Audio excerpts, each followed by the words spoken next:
Chapitre 10. Dans l'estafette des gendarmes. À l'intérieur de l'estafette, il faisait clair et chaud. Un troisième gendarme fouilla Marc, qui ne disait plus rien. Puis Thomas et Lily entrèrent la tête basse. « Écoutez, dit Marc, je ne comprends rien à toute cette histoire, mais il faut faire quelque chose. La mère de ce gosse a disparu et il y a ce type complètement saoul dans un fossé à quelques kilomètres d'ici, sans compter le corps que les gens de la 4L ont balancé dans la rivière, dit Thomas machinalement. Ah oui, c'est vrai, on a oublié de vous en parler. Il y eut un silence pesant.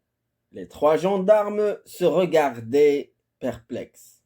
Lily avait pris un air aussi dégagé que possible. Thomas était complètement accablé. C'est vrai, la 4L, le sac, se plouffe dans l'eau noire. Comment avait-il pu l'oublier dans son récit de tout à l'heure? Il n'osait même pas imaginer le contenu du sac. Un corps avait-il lancé quelques secondes auparavant? Qu'en savait-il? Et pourtant, insidieusement, une pensée lui était venue. Et si ce corps était celui de sa mère? Quant à Marc, il commençait vraiment à se demander ce qui avait bien pu le pousser à suivre ces deux gamins dans une pareille aventure. L'assurance de la petite. Ou alors les grands yeux sombres du garçon avec ce même regard qu'il avait surpris quelques semaines auparavant dans un restaurant de Collioure.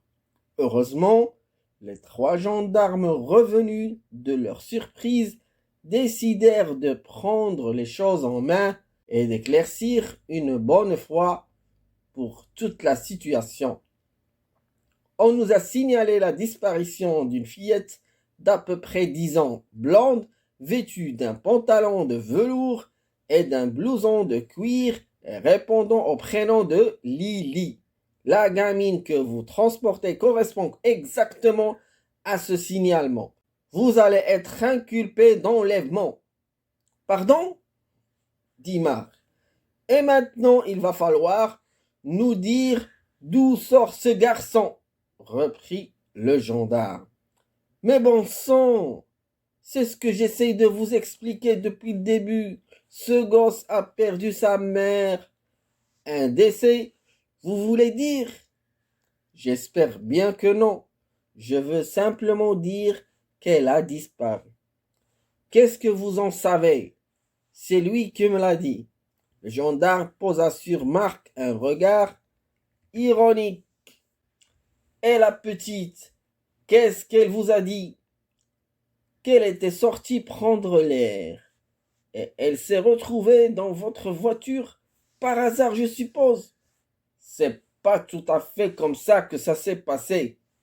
Bon, maintenant, ça suffit, coupa le gendarme. Tout le monde poste. Mais ma voiture, ne vous inquiétez pas pour votre voiture. On va la redescendre. C'est ainsi que Marc, qui regrettait de plus en plus de s'être laissé embarquer dans une telle histoire, Thomas, qui se demandait quand on daignerait enfin s'occuper de son cas et de celui de sa mère, et Lily, qui n'avait pas soufflé mot, mais n'augurait rien de bon de l'avenir, se retrouvèrent au poste de police de Cahors.